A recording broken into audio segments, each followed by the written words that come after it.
안녕하세요. 저는 40대 아줌마이고 아들 하나와 같이 살고 있습니다. 저는 재혼을 했었습니다. 이번 사연에서 그 얘기를 좀 해볼까 해요. 잘 키운 아들 하나 건사하길 바라는 게 저의 유일한 삶의 목표인데 이번에 처음으로 위기를 좀 겪었어요. 이런 곳에 사연을 쓰게 될 줄 몰랐는데 처음 쓰는 사연이 좋지 못한 내용이라 씁쓸하네요. 그래도 제 이야기가 누군가에겐 공감으로 와닿지 않을까 싶어요. 좋은 말, 좋은 글이 없더라도 비슷한 고민만 보면 알게 모르게 위로가 되잖아요. 저도 다른 사연자분들 글을 보면서 위로 많이 받았거든요. 부디 제 글도 누군가에게 위안이 될 수 있었으면 좋겠네요. 제가 30대일 때 남편이 대장암으로 일찍 세상을 떠나 일찍 외롭게 살았어요. 그래도 제게 착한 아들이 하나 있었는데 그게 저의 유일한 버팀목이었습니다. 아들은 초등학생일 때부터 제가 혼자 키웠어요. 우리 아들만으로도 제 마음 안이 가득 차는 기분이었지만 그래도 한편으로는 우리 가족이 이렇게 단출해질 줄 알았으면 차라리 애를 2명 낳을 걸 그랬나 싶은 생각도 들더라고요.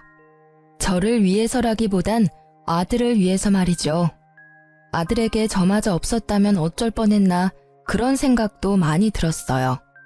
제가 죽으면 이 세상에서 혼자가 될 아들에게 미안해서 마음이 아팠던 적 있었거든요. 형제가 있는 게 외동보다 덜 외로울 거잖아요. 하지만 제가 그 사실을 깨달을 수 있었던 건 남편이 세상을 떴기 때문이라서 대비를 하기엔 너무 아무것도 몰랐습니다. 고로 제가 다시 시간을 돌린다고 해도 저는 아들 하나만 낳고 돈 버는 데에 시간을 치중했을 것 같네요. 아무튼 그래서 저는 더 악착같이 살았습니다. 아들이 외롭지 않게 또 부족하지 않게 키우려고 많이 신경 썼어요. 아빠가 되어줄 순 없지만 아빠의 몫까지 해주려고 최대한 노력하며 살았습니다. 그 덕분인지 우리 아들은 정말 평범하고 착실하게 지내주었어요. 저는 아들이 미래에 대단한 사람이 되길 원하지도 않았고 대단하게 많은 돈을 버는 것도 딱히 원하지 않았어요. 그저 무탈하게 잘 커주고 건강하게 지내는 것만으로 성공하는 거라고 생각했죠. 그렇게 살다가 아들이 결혼까지 하고 저만의 가정을 잘 꾸리기만 한다면 그게 저의 최종 목표나 다름없었죠. 그래서 저는 더 미친 듯이 돈을 벌었어요. 돈벌이가 되는 일이면 체면 상관없이 뛰어들어서 적금을 넣었죠. 제가 가진 게 없으니까 우리 아들이 기 안 죽으려면 그 방법밖엔 없더라고요. 아들이 먼 훗날 결혼할 때 기 죽어서 장가 가면 안 되잖아요. 그거 하나만 바라보고 사니까 돈 버는 게 딱히 힘든 줄도 모르고 살 수 있었어요. 저한테는 돈 일절 안 쓰고 차곡차곡 모으는 게 일도 아니었죠. 가난한 제 형편에 그나마 다행이었던 건 아들이 큰 병을 앓은 적이 없다는 건데요. 아무래도 죽은 남편과 제가 아들을 지키려는 집념이 강했기에 하늘이 그 기도를 들어주신 게 아닌가 싶네요. 그런데 제게 뜻밖의 인연이 찾아왔는데요. 그때가 아들을 초등학교 고학년까지 키운 시기였습니다. 제가 당시 어느 동네 빵집에서 일을 했는데 거기 사장님이 저와 비슷한 또래였어요. 사장님이 제게 먼저 관심을 표현해줘서 저도 모르게 마음이 열렸고 그렇게 재혼을 하게 된 거예요. 남편도 재혼인 입장이었던지라 저희는 별다른 예식을 치르지 않았습니다. 그냥 혼인신고만 했죠. 처음엔 남편의 고백이 부담스러웠습니다. 남편도 재혼 입장이었다고 하지만 남편에겐 자식이 없었거든요. 그리고 남편은 번듯하게 운영하는 빵집이 있었으나 저는 무기계약으로 일하는 아르바이트생이라서 누가 봐도 남편이 손해보는 재혼이었습니다. 그런데도 제가 남편의 청혼에 응할 수밖에 없었던 이유는 남편이 저를 많이 사랑해줬던 것도 물론이지만 남편이 우리 아들을 자기 아들처럼 잘해줬기 때문이었어요. 제가 솔직히 친정도 없고 혼자 험한 세상과 부딪혀야 해서 많이 힘들었는데요. 그 순간마다 남편이 큰 도움이 되었습니다. 우리 아들도 아빠가 생겼다고 좋아하더라고요. 새 남편을 금세 아빠로 인정하며 잘 따르는 걸 보고서 재혼을 결심했던 거였죠. 근데 남편이 저의 모든 사정을 이해해줬다고 해서 시모까지 저의 존재를 그대로 받아들일 거란 확신이 없잖아요. 보통은 저처럼 사정이 열악한 며느리를 좋아하는 시모는 없을 겁니다. 그걸 알아서 시모와의 갈등을 단단히 마음먹고 인사를 드리러 갔었는데요. 처음 인사 갔을 때 솔직히 긴장 많이 했는데 의외로 시모 인상이 굉장히 선한 겁니다. 그래도 겉모습을 보고 사람을 판단하는 건 좀 많이 이르니까 끝까지 긴장을 풀지 않고 시모에게 최대한 예의를 갖추려고 했어요. 그런 저의 마음을 눈치챈 건지 시모가 의외로 정말 고마운 말을 해주더라고요. 나는 우리 아들이 2번 다시 장가 못 가고 혼자 쓸쓸히 살다 갈 줄 알았어. 나 죽기 전에 아들 잘 사는 거 못 보고 가나 했는데 정말 고마워. 그런 말씀 마세요. 저야말로 이이가 저랑 아들을 흔쾌히 받아줘서 고마운걸요. 앞으로 어머님께 누가 되지 않도록 잘할게요. 정말 감사합니다. 누가 되긴 무슨.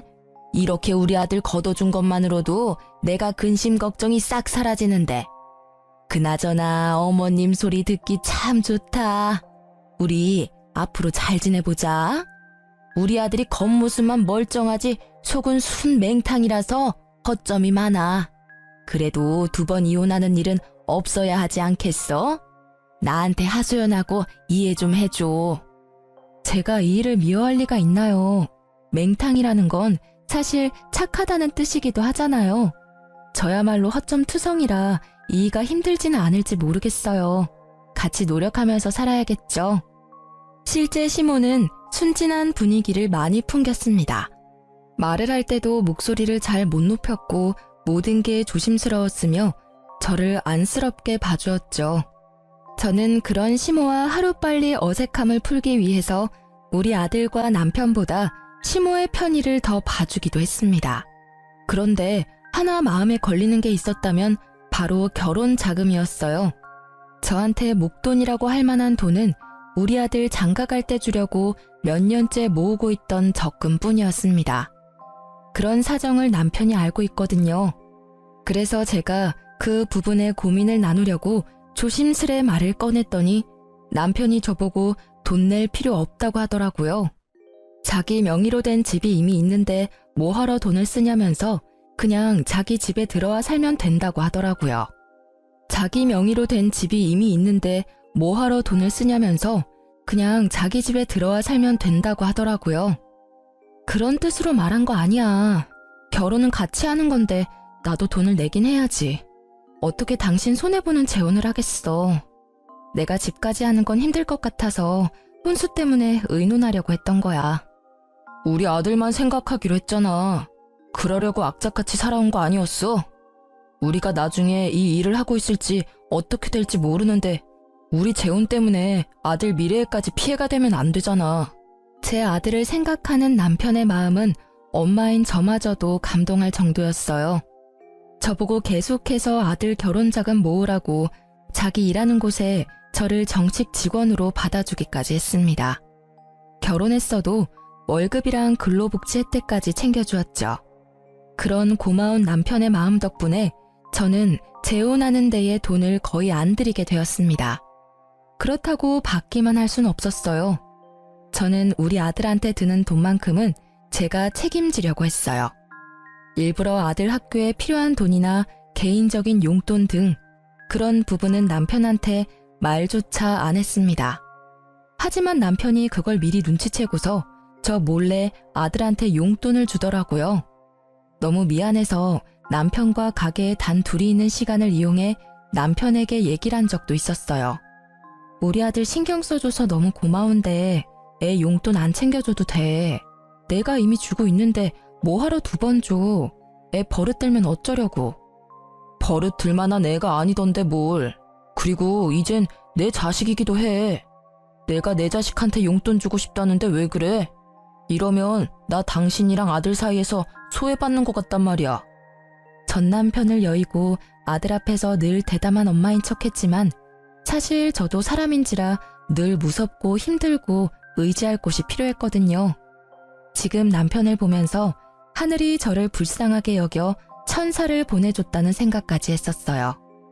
재혼인데도 이런 남편을 얻었다는 것이 제게는 굉장한 축복이었습니다. 남편만이 제게 잘한 것도 아니었어요. 시모마저도 제게 많은 노력을 보여주셨어요. 시댁에 가면 시모가 제 손에 물 한 방울 안 묻히게 하려고 얼마나 노력해주는지 모릅니다. 정말 몸둘 바를 모를 정도였죠.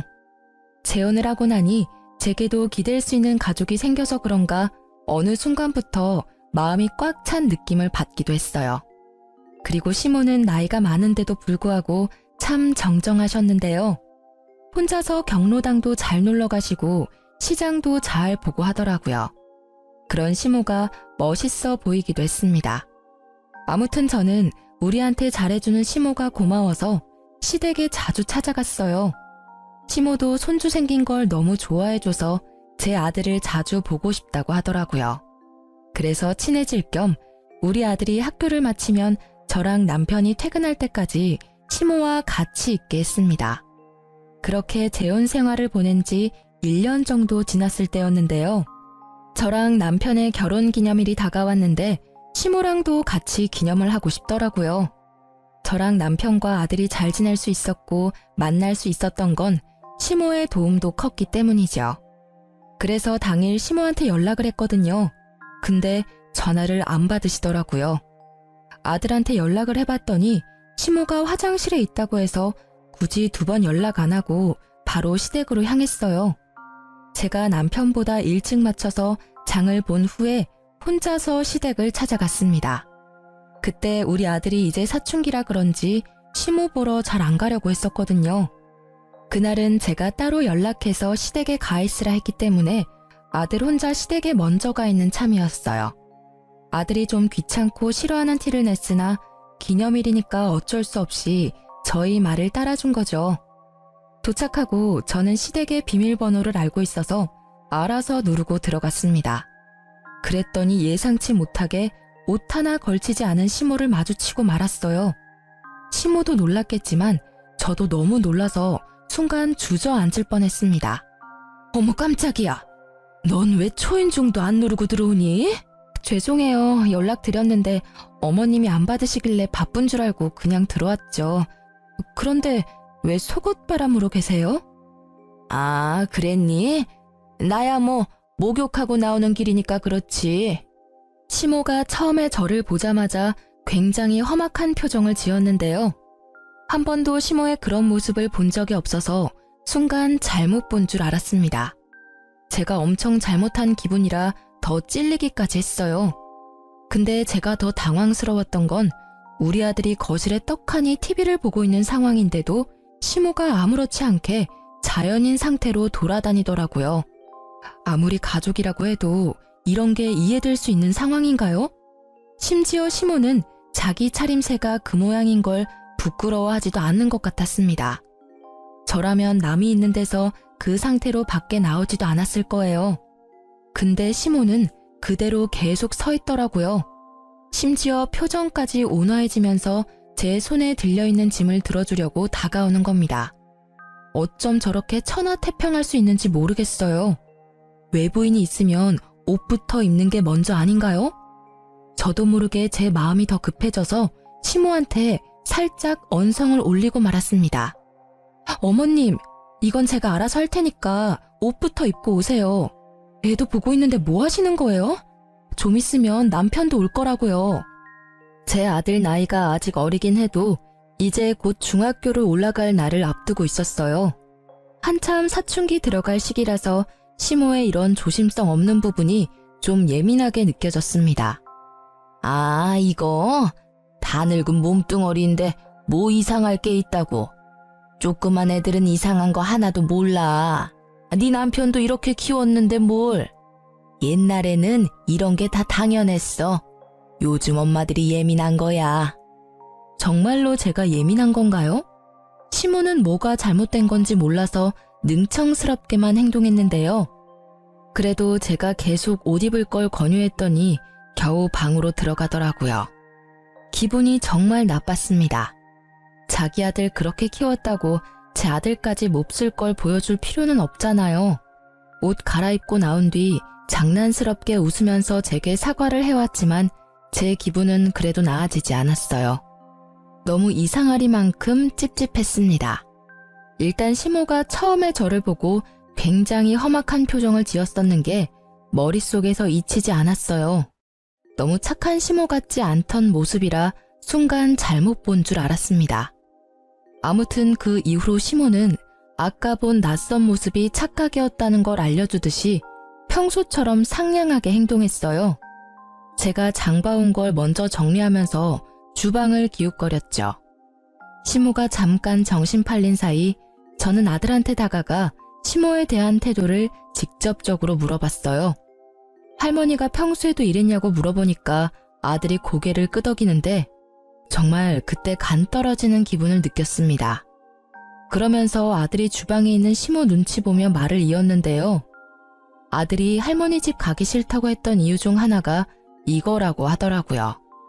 시모한테 직접적으로 불편하다고 말했는데도 시모는 그 특유의 능청스러운 말솜씨로 아들의 의견을 묵살해온 듯 했습니다.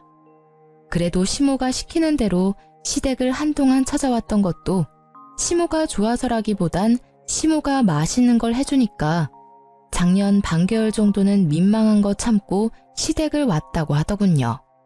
시모가 인스턴트 식품을 엄청 잘 사줬다고 하더라고요. 할머니 집에는 맛있는 거 많아. 한 번도 안 먹어본 간식까지 할머니가 사주던데? 아들이 할머니 냉장고에는 물보다 음료수가 더 많다는 소리까지 하길래 그게 무슨 소리인가 싶어서 주방에 가 냉장고를 확인했습니다. 그런데 정말로 이런 냉장고가 있을 수 있나 싶었어요. 먹을 거라곤 온통 냉동식품 통조림 빵뿐이었습니다. 확실히 물보다는 아이들이 좋아할 만큼 음료수가 더 많았어요. 그리고 이제 보니 아직 정리되지 않은 쓰레기 쪽에 배달 음식 쓰레기가 정말 많더라고요. 냉동식품뿐만 아니라 우리 아들한테 배달까지 시켜주는 것 같았어요. 자식까지 있는 어른의 집이라고 하기엔 정말 경악스러웠습니다. 그 사이 시모는 제가 장 본 것을 뒤적거리더니 고개를 절레절레 저으며 한 소리 했어요. 애가 있는데 겨우 소고기만 사왔어? 애들은 이런 거 잘 안 먹을 텐데. 이러면 애들 성장 속도가 느려진다고. 애들이 밥 숟가락을 안 드는데 어디 키가 크겠어? 대체 저게 무슨 말인지 시모는 애초에 제 대답을 들을 생각으로 묻는 게 아니었습니다. 이미 자기만의 답을 정해놓고 아들한테 직접 물어봤어요. 시모가 우리 아들한테 피자 먹겠냐고 권유를 했는데 그 뉘앙스가 한두 번이 아니라는 게 느껴지더라고요. 그때 아들은 고민하다가 제 눈치를 보더니 고개를 절레절레 저었습니다. 그러니까 시모가 그 사실을 눈치채고 저한테 잔소리를 하는 거예요. 애들은 먹고 싶은 거 먹으면서 커야 돼. 나중에 어른 돼서는 이런저런 이유 때문에 더 못 먹어. 당연히 가끔씩 먹죠. 근데 아무래도 기름지고 몸에 안 좋으니까 너무 자주 먹는 건 좀 그렇잖아요. 말 들어보니까 엊그제도 피자 먹었다고 하던데요. 너 생각보다 팍팍한 타입이구나. 애가 스트레스 받겠네. 너무 그렇게 간섭하고 살면 나중에 애한테 원성 들어. 시모가 무슨 생각으로 그런 소리를 하는지는 알아요. 한참 어린 손자라고 생각하니까 뭐든 다 사주고 싶고 먹이고 싶겠죠. 하지만 그게 잘못된 방식이라면 부모 되는 입장에서 상당히 곤란하잖아요. 솔직히 말하자면 제 교육 방식과 많이 달라서 좀 마음에 안 들었습니다. 게다가 시모가 아들 문제로 저한테 이래라 저래라 참견할 줄도 몰랐어요. 그런데 그게 시모의 이상한 고집으로 이어질 거란 생각도 못했습니다. 시모는 무슨 옥이라도 생긴 건지 그날 저와 약간의 신경전 이후 적극적으로 제 아들한테 참견하기 시작했어요. 마치 저한테서 자기 손주를 해방시켜 주려는 듯 행동을 취했습니다. 제가 자리만 비우면 시모가 아들한테 제 험담 비슷한 걸 했어요. 엄마가 이런 거 못하게 하지? 이 할머니 집에 오면 얼마든지 할 수 있고 놀 수 있고 먹을 수 있어. 다른 애들은 다 그렇게 사는데 내가 보기엔 네 엄마가 너무 팍팍한 것 같아. 이러면 친구들 사이에서도 뒤처지지 않아? 저희 아들이 말을 많이 하는 걸 안 좋아하는데 시모가 계속 아들한테 말을 시키면서 아이한테 나쁜 영향을 끼치더라고요. 그래서 웬만하면 제가 아들에게 굳이 시댁 가보라고 시키지 않았어요. 아들도 오히려 편해하더라고요. 시모가 저한테 전화해서 아들 얘기를 해도 친구랑 놀러가서 집에 없다고 말하며 시모와의 약속을 피하게 만들었어요. 그렇게 지내는 게 불편했지만 그래도 아들이 시모랑 같이 있는 것보단 나았습니다. 그러던 어느 날이었어요. 아들이랑 단둘이 있는 시간에 남편이 택배를 한가득 챙겨오는 겁니다. 엄마가 괜히 외식하는데 돈 쓰지 말고 집에서 해먹으라네. 아들이 좋아하는 걸로만 골랐대. 엄마도 참 손자 사랑이 넘쳐. 남편이 들고 온 건 전부 다 냉동식품이었습니다. 그걸 보니까 한숨이 나오더라고요. 심지어 남편은 한참 크고 있는 아들의 영양 섭취는 생각도 안 하는 건지 삼시세끼 냉동식품 먹으면 식사 준비도 안 힘들고 좋겠다고 하는 거예요. 저는 시모가 자리에 없는 김에 그제야 남편한테 시모에 대한 불만을 얘기했어요. 해야 할 것 같았습니다. 아무래도 애랑 어머님이랑 거리를 좀 둬야 할 것 같아. 어머님이 생각보다 애 앞에서 너무 조심성이 없더라. 애랑 같이 있는데도 옷을 입지를 않으셨대. 무슨 자연인처럼. 그리고 작년까지만 해도 어머님이 우리 애 매일 봐줬잖아. 그때 매 끼를 인스턴트만 먹였대. 그게 왜? 엄마는 그냥 손주가 이뻐서 표현하는 건데. 원래 할머니들이 그런 거야. 다른 집은 매질하는 할머니도 있다는데 맛있는 거 사주는 할머니면 완전 100점짜리 아니야? 그 마음은 알지. 근데 방식이 잘못됐잖아. 우리 아들 이제 사춘기라서 어머님처럼 조심성 없는 태도로 대하면 점점 예민해질 거라고. 걱정하지 마. 아무 문제 없어. 나도 그렇게 자랐는데 당신 나랑 결혼할 때만 해도 전혀 몰랐잖아. 예민한 건 당신이 더 예민한 것 같은데 요즘 왜 그래? 그래도 남편은 이해를 해줄 거라 믿었는데 제 말을 전혀 못 알아듣는 듯 했습니다. 남편은 말이 안 통하고 시모는 계속 애한테 안 좋은 영향만 주니 결국 저 혼자서 조치를 취해야 했어요. 할 수 없이 저는 아들이 시댁에 절대 가지 못하도록 학원 보내는 걸로 방법을 취했습니다. 정말 다행히도 아들 학원 덕분에 시모랑 아들 만나는 횟수가 대폭 줄어들었어요. 그러자 시모가 불만이 쌓였는지 다른 수를 쓰기 시작했는데요. 이젠 직접 우리 집을 찾아오기 시작한 겁니다. 집에 너무 자주 찾아오는 것 같더니 손주 얼굴 한번 보고 간다는 핑계로 집에 눌어붙어 있는 시간이 늘어갔어요. 그렇게 오래 죽치고 앉아있다 보면 당연히 귀가 시간이 늦어지잖아요. 그럼 자고 가기도 하셨는데 이젠 그 횟수가 많아지더라고요. 그러면서 어느 날엔 제가 불평이라도 할까봐 미리 선수치기도 했습니다. 우리 아들 집인데 내가 좀 들락거린다고 신경 쓰이는 건 아니지? 내가 원래 우리 아들 집에 자주 왔다 갔다 했었거든. 너네 신혼 1년 즐기라고 그동안 참아줬으니까 이제는 같은 가족끼리 안 그래도 되잖아. 물론 저랑 남편이 결혼 자금 아낀다고 결혼식을 안 했고 제가 모은 돈을 아들 위해 쓰라고 혼수조차 안 하긴 했습니다. 제가 남편과 부부이지만 어떻게 보면 남편 집에 얹혀 사는 게 맞아요. 하지만 그렇다고 이미 가정이 생긴 집안에 멋대로 들락날락 하는 게 말인가요? 재혼하고부터는 엄연히 저랑 남편의 집이잖아요. 대체 왜 시모가 1년 정도는 봐줬다고 생색을 내는 걸까요? 시모는 집도 따로 있으면서 자기 아들 집까지 자기 집이라 생각하는 것 같았습니다. 시모가 한마디 두마디 할 때마다 얼마나 뻔뻔하게 들렸는지 몰라요. 자기가 뭘 실수하고 있는지도 전혀 모르는 얼굴이었는데 그게 은근히 사람 속을 터지게 했습니다. 여기서 제가 불평하면 저만 이상한 사람이 되는 거였어요. 시모가 상황을 그렇게 만들어 갔으니까요. 무엇보다 시모가 제 아들 일에 참견하는 걸 넘어서 남편에게도 만만치 않게 신경 쓰기 시작했는데요. 점점 시모 위주로 돌아가기 시작하는 집안 분위기를 보면서 우리 가족이 잘못될까봐 그게 제일 무서웠습니다. 일단 남편한테는 자기 아들이니까 이래라 저래라 제 입맛에 맞도록 지시를 많이 했고요. 우리 아들한테는 자기 손주니까 나이 많은 자기가 멋대로 키우려고 이렇게 저렇게 시켰죠. 그걸 남편이 신경 안 쓰고 내버려 둔다는 것도 제 스트레스를 키우는데 한몫했습니다. 솔직히 이건 좀 아니잖아요. 그래서 저는 참다 남편을 따로 불러서 시모가 우리 집에 자주 오는 걸 불편하다고 얘기했습니다. 그러니까 남편이 뭔가 곤란하다는 듯 착잡한 표정으로 되받아쳤는데요.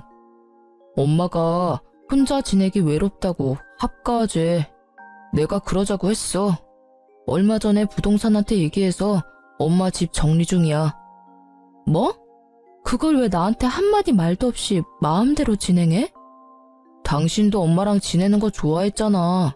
엄마한테 자주 찾아가길래 그럴 바엔 같이 사는 게 낫겠다고 생각했지. 그건 옛날 일이지. 지금은 어머님이 우리 애한테 이상한 영향 끼쳐서 불편하단 말이야. 어머님이랑 우리 애 안 마주치게 하려고 내가 일부러 학원까지 보냈는데 말이 이상하다. 우리 엄마가 무슨 짓을 했다고 그렇게까지 소외시켜. 그리고 여기 내 집이야. 당신도 우리 집에 얹혀 살고 있는 입장인 거 몰라? 내가 내 집 마음대로 사용하겠다는데 왜 불만을 가져? 이게 무슨 청청병력 같은 소리일까요? 시모가 합가 제안을 한 것만으로 충격인데 저에게 선택권도 없이 남편 마음대로 시모와의 합가를 준비하고 있었다는 것은 그야말로 배신이나 다름없다고 느꼈습니다. 이것도 제가 예민한 걸까요? 남편은 어차피 우리 둘 다 일하러 나가는데 아들이 혼자 집에 있으면 저녁 챙겨줄 사람 없으니까 시모가 있는 게 좋지 않냐고 하더라고요. 남편이 우리 아들을 생각하는 방향과 제가 우리 아들을 생각하는 방향이 점점 크게 달라지는 것 같아서 곤란했어요.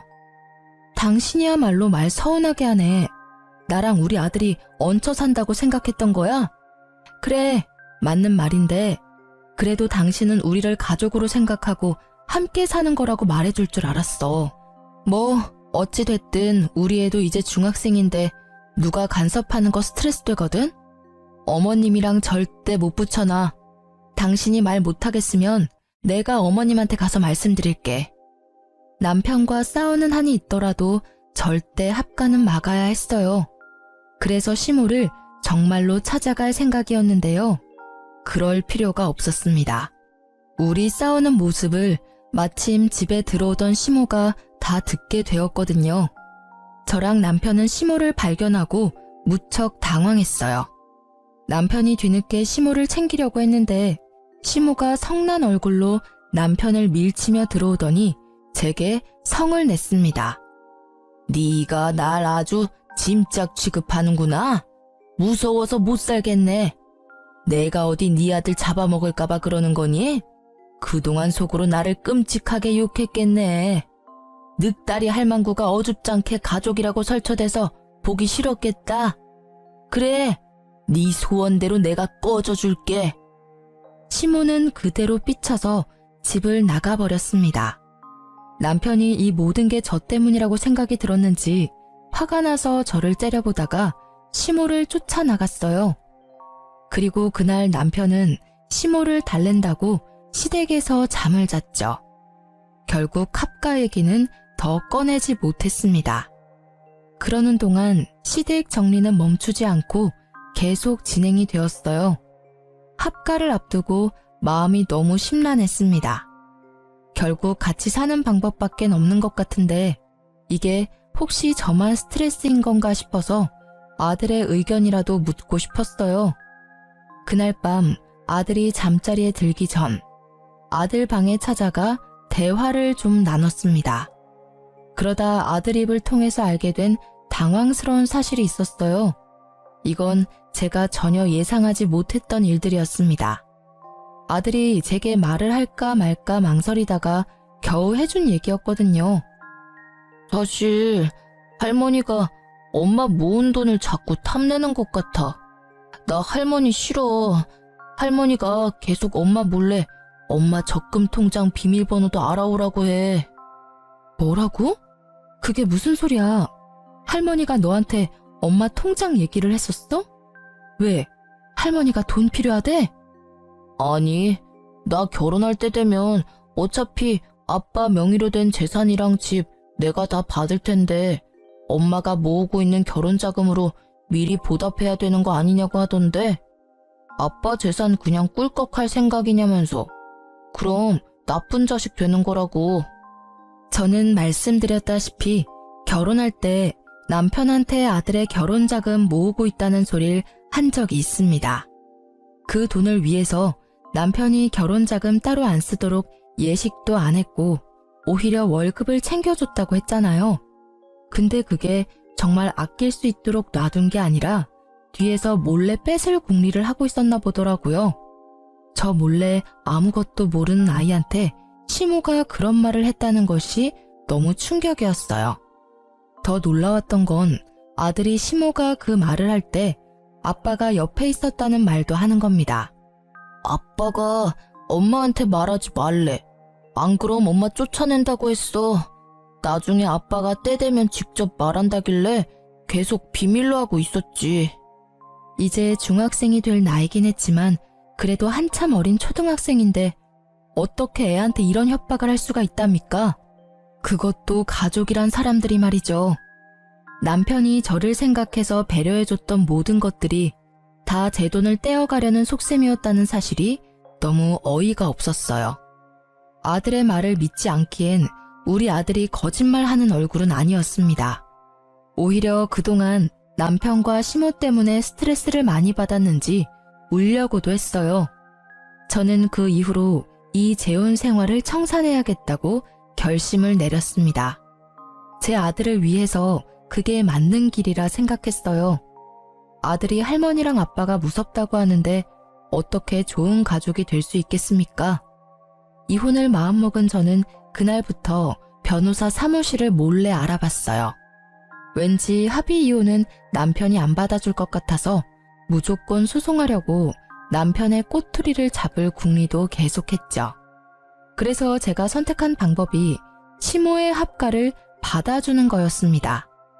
어차피 시모가 집을 팔아넘긴 거라 합가를 할 수밖에 없는 상황이었지만 그걸로 남편한테 더 이상 트집을 잡진 않았어요. 합가를 시작하고 나서 시모는 제게 여전히 삐졌는지 말을 잘 안 걸었습니다. 그럼에도 우리 아들과는 잘만 지냈는데요. 그마저도 제가 모든 걸 다 알고 가까이 지켜보니까 시모랑 남편이 추상쩍게 행동하는 게 다 보이더라고요. 우리 아들 자꾸 몰래 불러내거나 대화하려고 하는 것들까지도 들었습니다. 시모가 알아서 수상하게 움직여주니까 저로서는 좋았어요. 긴 시간을 안 들여도 되었거든요. 저는 최대한 시모랑 남편의 모든 걸 뒤졌습니다. 시모가 없는 사이 시모의 휴대폰까지 뒤졌어요. 우리 아들한테 전화한 내역이 많더라고요. 통화 내역 말고 문자는 철저하게 지운 듯 했습니다. 뭔가 캥기는 게 있었겠죠. 시모랑 아들이 통화를 많이 한 것 보면 아들 폰에도 시모의 기록이 남아있을 것 같더라고요. 그래서 저는 아들 휴대폰에 들어있는 통화 녹음 내용을 확인했어요. 하나씩 들어보니까 제 통장 비밀번호에 관한 대화가 아주 많더라고요. 게다가 남편까지 아들한테 할머니가 시키는 거 했냐고 일일이 확인하고 있었습니다. 그 두 사람은 아들이 제게 말해준 사실보다 훨씬 집요하게 집착하고 있었어요. 저는 어른인데도 그 두 사람 목소리가 무섭게 다가왔는데 우리 아들은 혼자서 얼마나 괴로웠을까. 그걸 생각하니 가슴이 미어지더라고요. 무조건 반성하게 만들어주고 싶었어요. 그래서 저는 그 파일 저한테 다 옮겼습니다. 이참에 남편 휴대폰까지 몰래 뒤져보게 되었는데요. 역시나 아들과 연락한 내용들이 있었어요. 하지만 저는 거기서 아들에 관한 정보 이상으로 뜻밖의 사실을 발견하게 되었습니다. 남편이 불륜을 저지르고 있단 걸 알았어요. 채팅방에 불륜의 증거가 가득하더라고요. 자기보다 20살이나 어린 여자들에게 마치 솔로인 척 30대인 척 하면서 사기치고 연락을 주고받는 내용을 확인했습니다. 심지어 모르는 남의 사진까지 사칭해서 자기 얼굴인 척 사진을 주고받았더군요. 차마 눈 뜨고 보지 못할 사진들을 훑어보면서 화가 치밀어 올랐어요. 고작 이 정도밖에 안 되는 남자한테 푹 빠진 제가 한심하게 느껴졌습니다. 일단 저는 그걸 다 사진으로 찍었어요. 남편이 발뺌 못하도록 채팅방 내용까지 찍었죠. 정말 많은 정황들 때문에 다행히 소송이 가능해졌어요. 그제야 저는 아들과 따로 살 작은 원룸까지 찾기 시작했고 이삿짐을 하나하나 정리하기 시작했습니다. 그리 큰 짐은 안 챙겼고요. 중요한 물건이랑 아들 것만 따로 챙겼어요. 아들한테만 우리의 사정을 설명해 준 뒤에 남편이랑 시모 몰래 야반 도주를 하게 되었습니다. 식탁에 이혼 소송장과 메모지만 놓고 나왔어요. 그 사람들이랑 얼굴 보고 인사하고 싶지 않았거든요. 혹시 제가 실수하는 것일까봐 아들한테 한 번 더 물어봤습니다. 다시 이혼을 해도 되겠냐고 미안하다고 하면서 물었더니 아들이 오랜만에 제게 진심 어린 미소를 보여주더라고요. 그냥 괜찮다는 말만 하는데도 아들 표정은 그 이상으로 밝았어요. 아들에게 정말 미안했지만 그래도 아들이 좋아해주니 안심은 되더군요. 전보다 못한 집이었어도 아들이랑 둘만 있으니까 마음이 그렇게 편할 수가 없었어요. 진작에 이렇게 둘이서 살았어야 하는 건데 저의 괜한 욕심 때문에 아들까지 몹쓸 경험을 하게 만든 것 같아서 후회가 되었네요. 아무튼 그 다음날 난리가 날 걸 당연히 예상했습니다. 아침부터 시모랑 남편한테 불나게 전화가 오더라고요. 아들 학교를 알고 있는 그들로부터 완전 숨을 순 없었기 때문에 전화는 받았어요. 당신 정신 나간 거야? 설마 집 나갔어? 한마디 말도 없이 이게 무슨 무례야. 이혼이라니 뭔 개소리냐고. 결혼이 애들 장난도 아니고 뭐 때문에 이러는지 말을 해야지. 무례가 뭔지 모르는 거야? 너랑 네 엄마가 우리 아들한테 무슨 협박을 했는지 내가 다 알고 있는데 발뺌하겠다고? 너만큼은 안 그럴 줄 알았는데 네가 제일 쓰레기야. 무슨 말도 안 되는 소리를 하고 있어. 네가 괜히 우리 엄마랑 합가하기 싫어서 조작한 거 아니야? 우리가 뭐하러 네 돈을 탐내? 사업장까지 갖고 있는 내가 뭐가 아쉬워서? 그래, 조작인지 아닌지 궁금하면 법정 참석해서 직접 듣고 확인해 보던가. 참, 총각인 척하는 것도 잘 봤어. 아마 네 애인한테도 소장이 갔을 거야. 기본적으로 소장이 갔다는 건 네가 잘못한 게 증명되었다는 소리겠지? 그 소리를 하자 순간적으로 남편이 아무 대답도 못했습니다. 무슨 표정을 하고 있을지 예측이 되어 벌써부터 고소하더군요.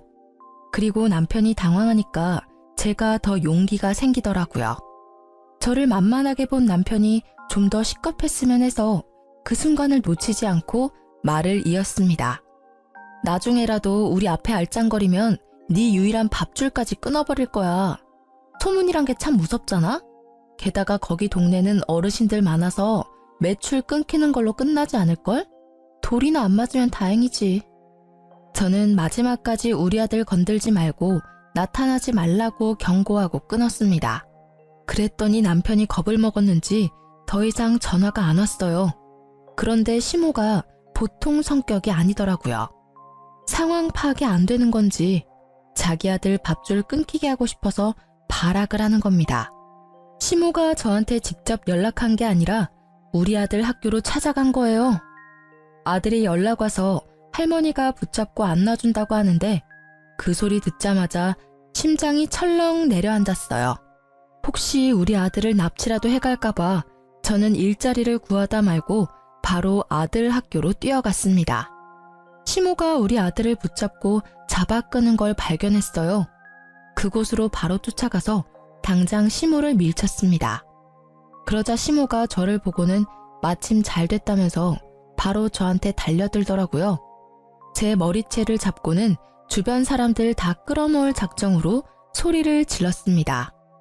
감히 우리 아들을 2번이나 이혼남으로 만들어? 네가 내 아들 불륜이라고 협박했다면서? 그걸 알고 가만히 있을 엄마가 어디 있겠니? 나도 네 아들 왕따 당하게 학교에 소문 다 낼 거야. 얘가 바람나서 도망간 년의 아들이라고. 도가 넘는 발언을 하는 시모에 저는 더 이상 듣고만 있을 수 없어서 사람들이 보든 말든 시모의 머리채를 같이 잡았습니다. 시모가 엄살이 심해서 바로 저한테서 손을 떼더라고요. 그 틈을 놓치지 않고 저는 바로 시모의 귀싸대기까지 갈겨줬어요.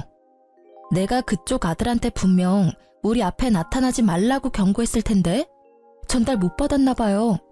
그렇다면 다시 똑똑히 말해줘야겠다. 이제부터 그쪽은 아들 앞길 막는 엄마가 되는 거예요. 엄마 때문에 아들 인생 제대로 쪽나면 아들이 어떻게 나올까 궁금하네요. 이 싹수 없는 것이 감히 어른한테 손찌검을 해? 돈도 없는 거지 주제에 네가 해봤자 뭘 할 수 있다고 난리야. 나라고 가만히 있을 것 같아? 너 사람 잘못 건드렸어. 네, 그럼 어디 해보세요. 어느 누가 더 망가질지 해보면 알겠네요. 저 지금부터 그쪽 아들 인생 제대로 박살내줄 건데 이건 다 그쪽 탓인 거예요? 그대로 아들을 데리고 집으로 돌아온 저는 그날 이후 남편 동네에 직접 찾아가서 빵집 사장이 불륜을 저질러서 이혼 소송 당했다는 사실을 마구마구 퍼뜨렸습니다. 어르신들에게 손수 증거 사진까지 보여주면서 입소문 퍼뜨렸어요. 역시나 말하기 좋아하는 어르신들 덕분에 여기저기 입소문이 터졌습니다. 어르신들은 남편 빵집에 굳이 찾아가서 침을 뱉고 쌍욕하고 손가락질을 했어요. 남편 빵집에서 샀던 빵을 더럽다고 도로 돌려주는 어르신들도 있었습니다. 사실을 모르던 남편은 속수무책 당할 수밖에 없었어요. 빵집 이미지가 제대로 망가져서 남편 가게 매출은 뚝뚝 떨어졌고 남편이 그냥 거리만 지나가도 쓰레기를 처맞는 수준이 되었습니다. 남편은 이렇게 일을 만든 것이 저뿐이라고 생각했는지 저한테 전화가 왔더라고요.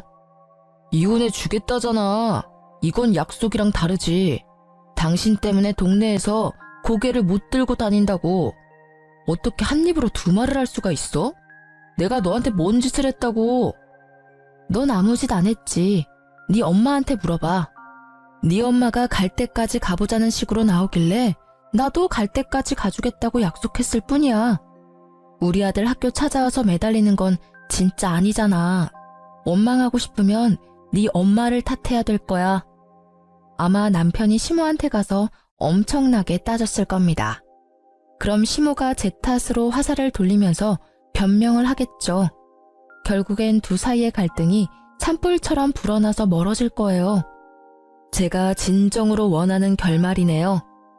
아쉽게도 결말을 두 눈으로 확인하진 못했어요. 두 사람이 급하게 이사를 가는 바람에 그 뒤로는 어찌 사는지 모르거든요. 아마 둘 다 나이가 많아서 새 출발하기는 좀 많이 어려울 겁니다. 그들과 반대로 저는 재산 분할 소송까지 해서 남편 명의로 된 집값까지 조금 얻을 수 있었어요. 작은 원룸에 단기 계약으로 들어가 있었는데 그 기간이 끝나면 전세로 집 하나 구할 수 있을 것 같아요. 현재 아직 단기 계약 원룸에서 지내고 있습니다. 다음 달이면 계약 만기인데 아들 방 하나, 제 방 하나 있는 곳으로 미리 찾아놨어요. 지금 우리 아들이 중학교 입학을 앞두고 있거든요. 집을 그 주변으로 찾아놨는데 우리 계약이 만기될 때까지 자리가 있었으면 좋겠네요. 글을 쓰면서 재혼을 해버린 제 자신을 다시 한번 반성하게 되었습니다. 정말 좋은 시간이었어요. 누군가에게 위로의 말을 듣는 것보다 이렇게 글 쓰는 것만으로도 마음의 정리가 될 줄은 몰랐네요. 앞으로도 정리하고 싶은 일들이 생기면 종종 들려야겠어요. 여러분들도 사연에 한번 도전해보세요. 생각지도 못한 위안을 받게 될 겁니다. 답이 보일 수도 있는 거고요. 그럼 이제 글을 마무리해야겠네요. 들어주신 여러분들 좋은 밤 되시고 시간 내주셔서 고맙습니다.